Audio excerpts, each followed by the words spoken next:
Bienvenue sur Passionné de Novela, vous regardez Les Noces de Zara épisode 60, mais avant de commencer, abonnez-vous et activez la cloche de notification pour ne rien rater, n'oubliez pas d'aimer la vidéo.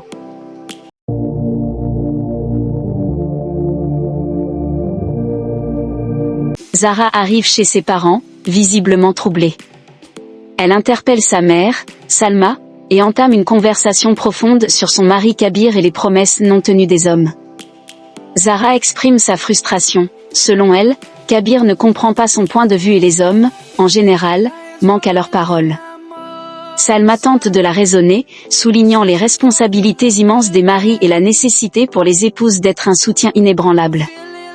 Elle insiste sur l'importance de préserver la dignité familiale et de comprendre que les défis de la vie changent les comportements, sans forcément éroder l'amour.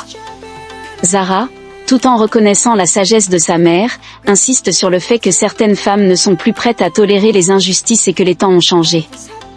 Elle mentionne le cas d'Abida, une femme qui a récemment osé faire entendre sa voix, ouvrant la voie à d'autres.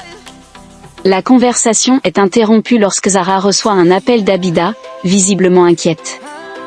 Elle apprend que Wassim ne va pas bien et décide de partir immédiatement. Malgré l'insistance de Kabir, qui lui demande de ne pas sortir, Zara monte sur sa moto et quitte la maison précipitamment. Salma, revenue avec des dates pour réconforter sa fille, découvre que Zara est déjà partie. De son côté, Kabir, inquiet, envisage de se rendre chez Abida, mais ne connaît pas son adresse. Il décide de la demander à Wassim. Soudain, il reçoit un appel de Miraj, qui lui lance une menace déguisée en conseil. Il devrait tenir sa femme en laisse, sous peine de graves conséquences. Kabir, furieux, exige des explications, mais Miraj se contente de rire et raccroche. Miraj appelle ensuite Nilofer et lui donne des instructions. Elle doit s'assurer que Kabir rejoigne Zara chez Abida. Son objectif est clair, créer un conflit irréversible entre Zara et Kabir, menant Kabir à prononcer une deuxième fois le mot « divorce », rendant leur réconciliation impossible. Nilofer accepte d'exécuter ce plan, bien que ses motivations ne soient pas exprimées. Nilofer retrouve Kabir et lui demande ce qui se passe, étonné qu'il ait perturbé quelqu'un. Kabir, déterminé, cherche Zara, parti voir une certaine Abida. À sa surprise, Nilofer connaît Abida et lui donne immédiatement son adresse, 1223 Charbag, près de la rue Mohamed Ali. Méfiant, Kabir lui demande si elle dit la vérité, ce qu'elle affirme. Après son départ, Nilofer appelle Miraj pour lui annoncer que le plan est accompli. Miraj, satisfait, lui dit qu'il la recontactera plus tard. Pendant ce temps, Zara arrive chez Abida, l'appelle en vain, en ramassant son sac, fait tomber 2 enveloppes.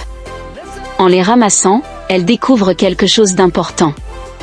Dans une fête, Wassim présente à Abida son futur mari, Kazim. Celui-ci la salue poliment, mais Abida ne réagit pas. Wassim s'énerve et menace Abida si elle refuse ce mariage arrangé. Leur fille tente d'intervenir, implorant son père de relâcher sa mère. Wassim l'agresse verbalement, et Abida le supplie d'arrêter, rappelant que Dieu ne pardonne pas les injustes. Leur fille lui dit qu'il n'est pas un homme bien, mais Wassim l'insulte à son tour. Miraj, présent, insiste, une fois le mariage avec Kazim terminé, Abida pourra se remarier avec Wassim. Kabir arrive chez Abida et retrouve Zara. Elle lui montre une invitation au mariage d'Abida qu'elle a trouvée. Kabir, furieux, regrette que Zara ne l'ait pas écouté plus tôt. Zara, bouleversée par la situation, veut empêcher ce mariage. Kabir tente de la convaincre de rentrer chez elle, pour éviter les rumeurs et pour sa sécurité. Il insiste pour s'en occuper seul. Zara, déterminée, refuse d'abandonner Abida à son sort. Un échange tendu s'ensuit, Kabir s'énerve, puis se ravise et s'excuse, promettant qu'il ne laissera rien arriver à Abida. Alors que la pression monte, Wassim ordonne à Abida d'accepter ce mariage avec Kazim pour assurer son avenir. Il insiste sur le fait qu'elle n'a pas le choix. Miraj renchérit en évoquant leur fille, manipulant Abida émotionnellement pour la pousser à se résigner. De son côté, Zara tend la main à Kabir et lui arrache une promesse, il devra arrêter le mariage d'Abida. Il finit par lui promettre, lui demandant ensuite de rentrer à la maison, ce qu'elle accepte à contre-cœur. Pendant ce temps, la cérémonie de mariage commence. Abida, sous pression, prononce les mots fatidiques « J'accepte ». Kabir arrive en courant, mais trop tard. Il interroge le mulvi, l'officiant religieux, pour savoir si quelqu'un a été contraint. Le mulvi affirme que personne n'a été forcé. Kazim, confiant, insiste qu'Abida s'est mariée de son plein gré, et encourage Kabir à le confirmer auprès d'elle. Kabir, sceptique, demande directement à Abida. Celle-ci reste silencieuse, se souvenant alors des menaces de Wasim. Si elle refusait, sa fille en paierait le prix. Kabir reçoit alors un appel de Zara. Inquiète, elle demande des nouvelles.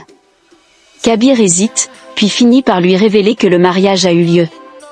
Zara, bouleversée, s'indigne, Abida a été forcée, et pourtant Kabir n'a pas pu l'en empêcher. Elle exprime sa colère, sa frustration, son impuissance. Elle ne condamne ni la société ni la religion, mais elle-même, pour n'avoir pas pu sauver une femme sans défense. De retour à la maison, Kabir est absent mentalement. Sa famille l'invite à dîner, mais il refuse. Sa mère Ayesha l'informe que Zara est retournée chez ses parents. Malgré les tentatives de Zinat et Alina pour alléger l'atmosphère, Kabir reste silencieux et préoccupé, absorbé par l'échec de sa promesse et la disparition de Zara. Zara retrouve Abida en privé et tente une dernière fois de lui faire ouvrir les yeux. Elle lui révèle que le mariage avec Kazim faisait partie d'un plan orchestré par Wasim pour éviter de lui verser une pension alimentaire. Zara insiste, Abida a été manipulée et contrainte, et elle doit penser à l'avenir de sa fille. Mais Abida nie, affirmant s'être mariée de son plein gré. Zara refuse de croire à cette version, convaincue que Wasim l'a encore une fois maltraitée. Elle exhorte Abida à ne plus céder à la peur et à prendre position, à témoigner devant le conseil de la charia. Zara lui assure que son témoignage restera confidentiel, et que cette action pourrait non seulement la libérer, mais aussi faire évoluer la situation pour d'innombrables femmes victimes du Nikalala. Zara révèle même avoir risqué son propre mariage pour cette cause. Touchée, Abida change de ton et décide de s'affirmer. Elle accepte de témoigner pour elle-même, mais aussi pour toutes les femmes réduites au silence. Elle s'engage à se présenter devant le conseil. Au même moment, sa fille entre et annonce que Kazim arrive. Abida demande à Zara de partir rapidement. Zara l'encourage une dernière fois et lui fixe rendez-vous le lendemain devant le conseil de la charia. En partant, la fille d'Abida la remercie timidement. De retour chez lui, Kabir est convoqué par son père, Shabazz. Celui-ci le félicite pour sa défense publique de leur communauté. Fier de lui, Shabazz le considère apte à devenir président de la ville, mais il lui rappelle qu'avec cette ambition viennent de lourdes responsabilités, notamment envers leur famille. Il lui reproche de ne pas maîtriser Zara, insinuant que son comportement risque de ternir la réputation familiale. Il estime que la femme d'un homme influent doit rester dans les limites fixées par la tradition. Il met en garde Kabir, tant que Zara agira de manière indépendante, leur nom sera menacé. Concernant l'affaire d'Abida, Shabazz affirme qu'elle sera bientôt réglée. Mais pour Zara, c'est à Kabir d'agir. Face à cette pression, Kabir acquiesce, troublé mais soumis. Chez ses parents, Zara est dévastée. Elle confie à sa mère Salma qu'elle se sent impuissante, incapable d'avoir sauvé Abida. Elle blâme Kabir pour son absence de soutien, rappelant qu'il lui avait promis de protéger Abida, une promesse non tenue. Salma tente de tempérer la situation, soulignant que Kabir est un bon mari et que Zara devrait éviter de dire des choses pouvant nuire à leur relation. Mais Zara insiste, ce n'est pas parce qu'un homme est son mari qu'il doit être au-dessus de la critique. Elle dénonce l'injustice sociale, où les hommes sont glorifiés, et les souffrances des femmes ignorées. Zara rappelle son engagement envers Abida, son vœu de l'aider à obtenir justice contre Wasim. Elle supplie son père Irfan d'intervenir pour déclarer le mariage d'Abida invalide. Mais Irfan, bien que compatissant, affirme que rien d'illégal n'a été commis, donc aucune action ne peut être entreprise légalement. Refusant d'abandonner, Zara suit son père après le dîner, poursuivant la conversation. Elle questionne, pourquoi personne ne s'oppose au Nikalala ? Tout le monde sait qu'Abida a été forcée. Elle accuse les agences matrimoniales de détourner la religion à des fins lucratives, et réclame que Wasim soit puni. Irfan reconnaît que les véritables coupables sont ces agences, et qu'en l'absence de preuves tangibles, la justice est limitée. Mais il la met en garde, ses actions sont risquées, et elle va à l'encontre de Kabir. Zahra répond avec détermination, elle obtiendra ses preuves. Elle révèle qu'Abida est prête à témoigner devant le conseil de la charia contre Wasim. Salma est choquée. Irfan la prévient, si le témoignage d'Abida échoue, les conséquences seront graves. Zahra reste ferme. Elle affirme que personne ne peut justifier une injustice, et qu'elle place sa confiance dans le Tout-Puissant et en sa propre force. Résolue, elle prend congé de ses parents, déterminée à faire éclater la vérité. De retour à la maison, Zahra est accueillie par Alina qui l'informe que Kabir est furieux et n'a même pas mangé. Elle l'encourage à aller le voir, rappelant à Zahra l'amour que Kabir lui porte. Ayesha, leur belle-mère, intervient et souligne l'importance de préserver l'harmonie dans leur relation malgré les tensions liées au conseil de la charia.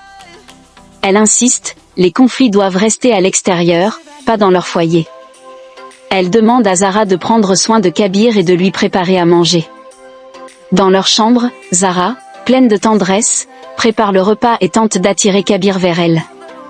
Il refuse froidement, prétextant avoir déjà mangé.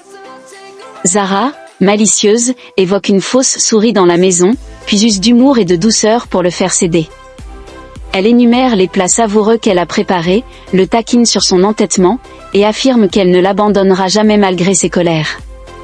Kabir reste distant, mais son estomac trahit sa faim par un gargouillement, ce qui amuse Zahra. Finalement, il cède, et tous deux partagent un moment complice en mangeant ensemble. Pendant ce temps, Nilofer et Mirage, dans l'ombre, observent la situation. Nilofer remarque que Kabir et Zahra semblent plus unis que jamais, malgré les récents conflits. Mirage, contrarié, admet que son plan pour les séparer a échoué. Il gifle Nilofer, puis jure de faire divorcer Zahra de Kabir coûte que coûte. Kabir, au téléphone, termine une conversation avant d'interpeller Zahra avec colère.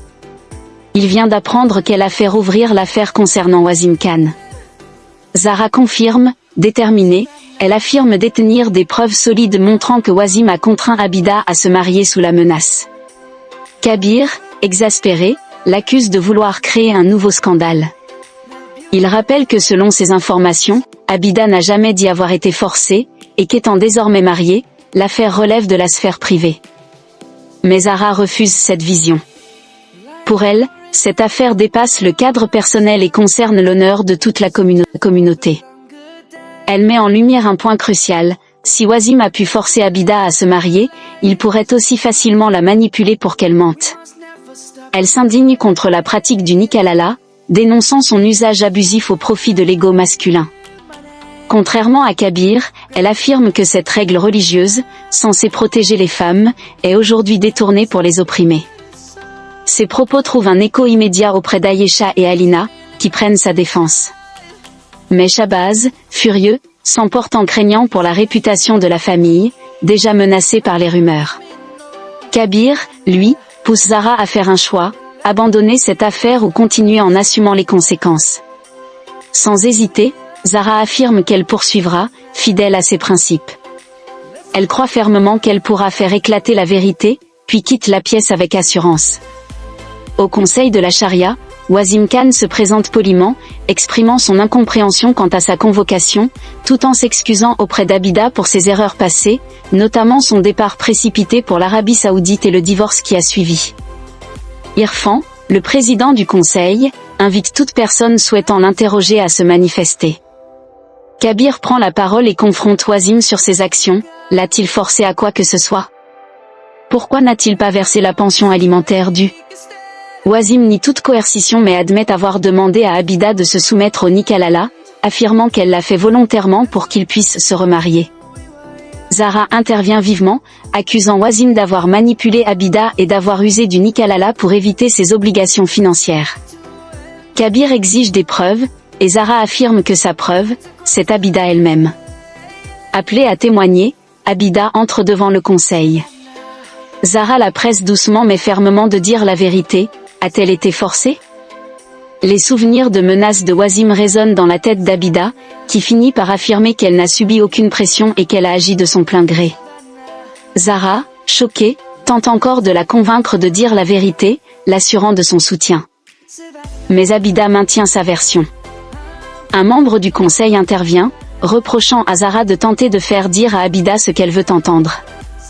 Zahra insiste qu'elle ne la force pas, seulement qu'elle souhaite que la vérité soit dite. Kabir l'interrompt, lui demandant d'arrêter. Irfan s'adresse alors à Kazim, le mari actuel d'Abida, pour savoir s'il a été payé ou menacé pour épouser Abida. Kazim nie toute forme de pression ou d'intérêt matériel, affirmant qu'il a agi de sa propre volonté. Après avoir entendu toutes les parties, Irfan conclut que le mariage entre Abida et Kazim est valide. La séance du conseil est levée. Merci d'avoir regardé, n'oubliez pas de vous abonner.